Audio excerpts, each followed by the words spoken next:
Hi, and welcome to Athea, the Elements of Strategy. This is a set skirmish board with fixed wall placement recommended for first-time players to familiarize themselves with the game. Normally, in a skirmish mode, each player gets 1 leader and 10 units. There's 5 walls per 8x8 board. In a battle, each player just gets 10 more units and 1 extra board. To begin the game, each player will roll 1d6 to determine the amount of actions that they get.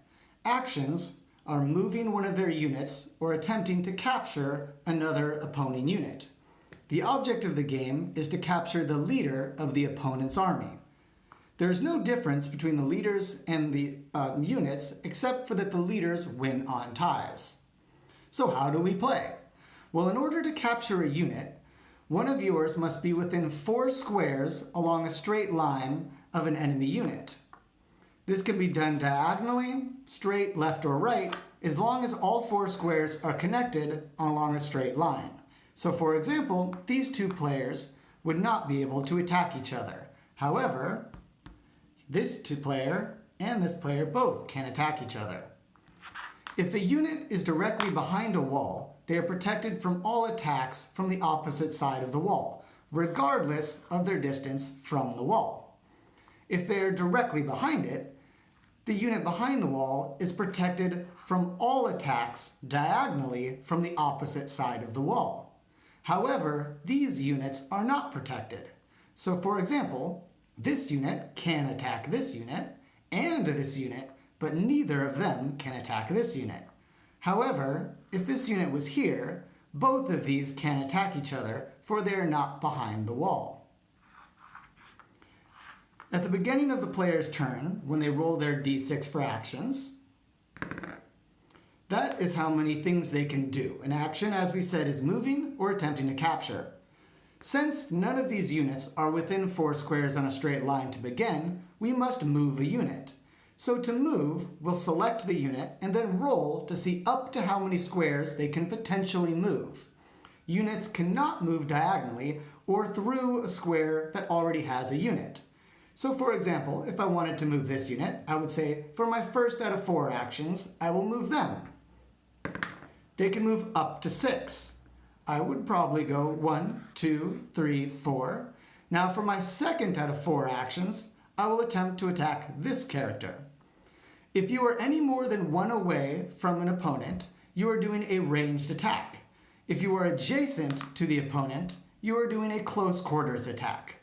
For any ranged attack, the attacker always uses 2 dice, the defender 1.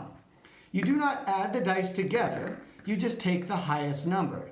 So in this case, the attacker got a 6, the defender 2, and the defender has lost. They would be on to their third of 4 actions. Once their actions are done, it is the next player.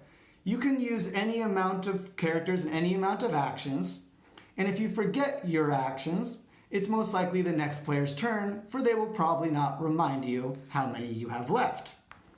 If you are directly adjacent to the person you are attacking, the attacker gets 3 dice, defender always 1, and again you do not add the dice together. Now in this case, if the defender's die is higher than any of the attacker's dice, the attacker is captured.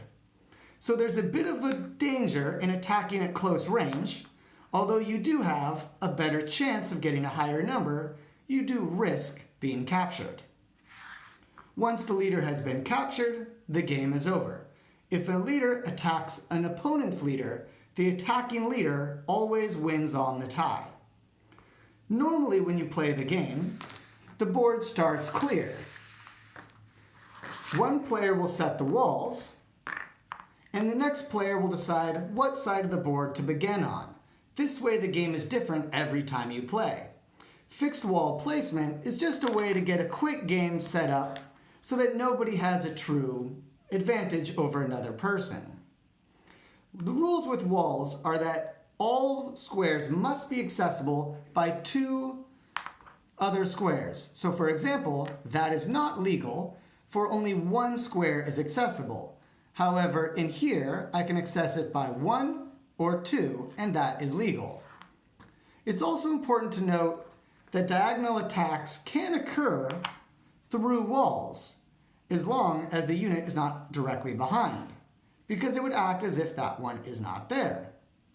So for example, these two players can attack each other. However, now they cannot. It is also not legal to put a corner piece like that, for again, there's only one way to enter.